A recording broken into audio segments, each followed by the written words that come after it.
Olá, meus amigos, olá, minhas amigas, sou o professor Luiz Antônio Carvalho e nós estamos aqui para ministrar a última aula de cultura organizacional.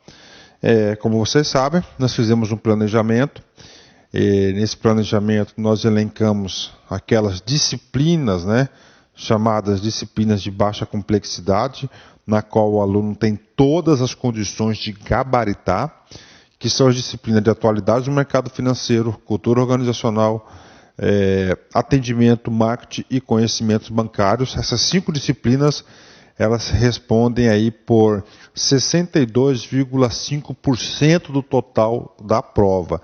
Se você dessas 62% de ponto aí, você faz aí, por exemplo, 55, cara, você já está na frente de muitas pessoas aí, pode ter certeza, né? Então você está na frente.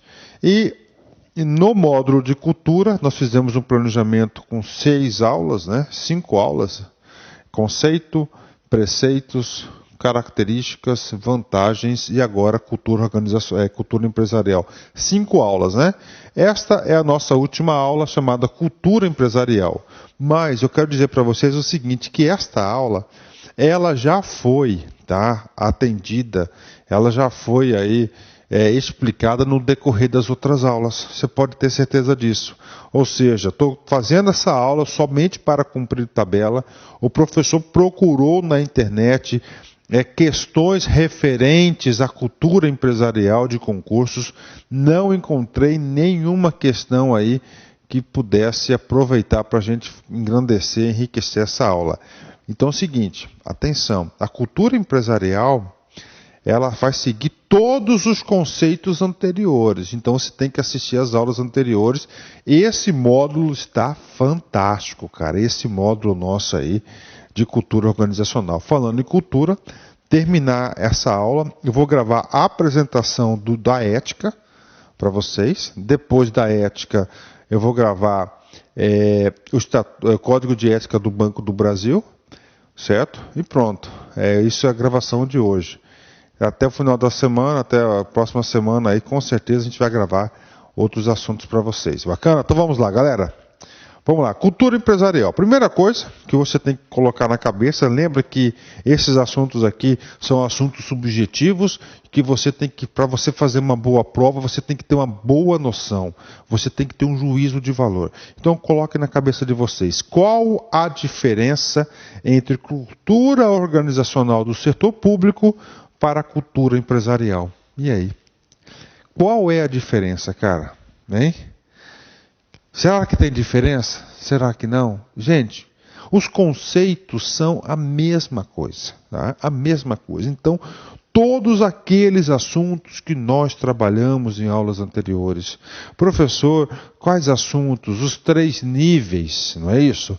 Que são os artefatos, os valores compartilhados e as preposições básicas, as 3 dimensões, dimensão material, psicossocial e ideológica, todos os preceitos, ritos, heróis, tabus, normas, papéis, responsabilidades, todos esses caras aí, símbolos materiais, todos esses também se aplicam à cultura empresarial. Professor, então o que muda? Muda o foco. Por que o foco? Nas empresas, nas organizações públicas, o foco não é o lucro. Qual que é o foco? O foco das organizações públicas é para atender, satisfazer necessidades da sociedade. Já no setor empresarial, nós temos um pouco de mudança do foco, dada a sua natureza. Qual que é, professor? Das empresas, o foco estão nos lucros. Inclusive, isso eu acho uma grande questão de concurso. Se eu fosse examinador, fosse elaborar alguma questão sobre cultura empresarial, eu ia colocar exatamente nisso, no foco da cultura, nos lucros. Sendo o foco nos lucros, toda a organização muda. Por quê? Para você produzir lucro, você tem que produzir vantagem competitiva. Para você produzir lucro, você vai ter que dar atenção especial a alguns atributos especiais, e esses atributos especiais que podem cair na prova. Vamos lá. Empresas bem-sucedidas possuem valores chaves. valores dominantes que provêm da vantagem competitiva. Ou seja, na cultura empresarial, cara, prevalece muito a política de atendimento, tá? Muito a qualidade, a inovação, talento, velocidade, reputação, desempenho, colaboração, aprendizado, liderança e entre outros aspectos, né? Faltou aqui foco em resultados, né? Ou seja, isso aqui são características aí bastante marcantes da cultura empresarial, tá? Cultura empresarial, empresarial significa empresas, empresa significa aquelas organizações aí voltadas para a produção de lucro, né? Para a sua sobrevivência inclusive. Bacana, meus amigos, isso aí, esse é o juízo de valor. É isso que eu quero que fique na aula para vocês, né? Vamos lá. Quanto mais forte for a cultura de uma empresa, a sua ideologia, o seu conjunto de crenças, valores, a sua maneira de ver o mundo, maior será a influência cognitiva coletiva na geração de estratégias, né? Desta forma, a cultura pode tornar-se um caminho que orienta, em linhas gerais, o rumo estratégico da empresa ao longo do tempo, dando estabilidade, mas também sendo o caminho que prende a empresa a um conjunto de paradigmas estratégicos que pode tornar-se prejudiciais, né? Então está aí para vocês um pequeno texto da cultura organizacional. Ok, né?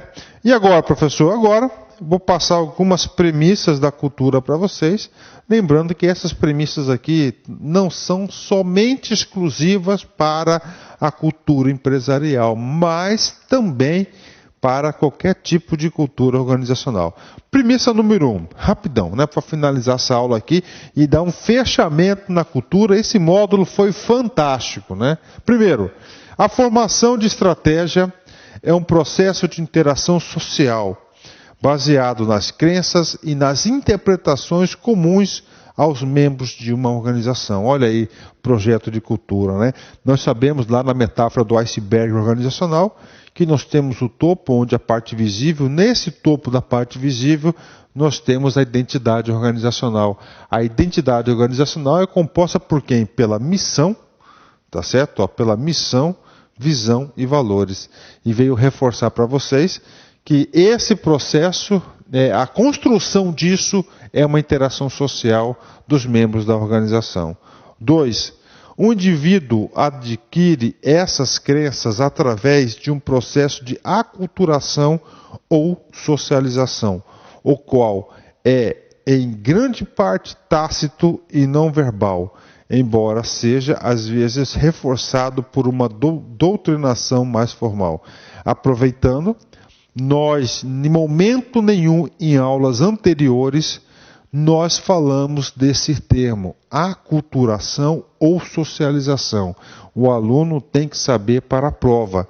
Professor, o que vem a ser aculturação ou socialização? Gente, você ingressou numa empresa, numa organização, você não sabe nada sobre ela. Então você passa por um processo de adaptação, de aprendizado da cultura. Também pode ser chamado de quê? Aculturação ou socialização. Todos passam por isso? Sim, que tem que se adaptar à cultura. Se você não se adapta à cultura, você vai ser aquele cara que é chamado contra-cultura, aquele cara que é do contra, né? Que é altamente prejudicial para a organização. Item 3. Os membros de uma organização podem descrever apenas parcialmente as crenças que sustentam sua cultura, ao passo que as origens e explicações podem permanecer obscuras, né?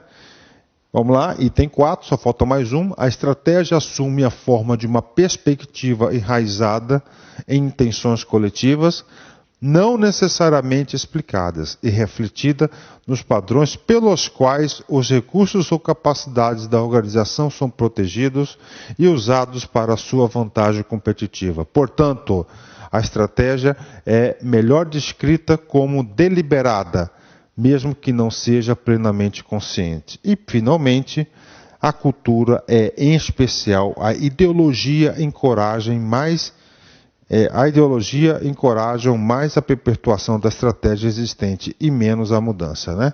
Então tá aí para vocês. Confesso que foi muito difícil preparar essa aula pela escassez de assuntos, né, que a gente tem em mãos, né? Essa cultura empresarial é um assunto novo, incluído aí no concurso do Banco do Brasil. Nos concursos passados não tínhamos esse assunto, tinha etiqueta empresarial, agora só tem esse assunto aí que é chamado de cultura empresarial, mas aí eu tenho certeza que com as aulas anteriores, mais essa aula aqui, você está super preparado para fazer qualquer prova de cultura. O Banco do Brasil cobra 5 questões de cultura organizacional, só que nesse bloco de cultura tem ética, né? Então das 5, 3 vão ser de cultura. E você está preparado. Lembra-se que nós gravamos aí 40 questões do banco de questões aí, para vocês aí estarem gabaritando na prova, tá? 40 questões do banco de questões. Vamos encerrar com o seguinte pensamento aqui, ó. Quando você tem consciência do seu valor, não é qualquer coisa que te satisfaz. É muito menos qualquer coisa que te atinge. Sabe as palavras, né? A autoestima elevada é muito interessante, né? Forte abraço, fique com Deus, até a próxima aula, se Deus quiser. Tchau, tchau.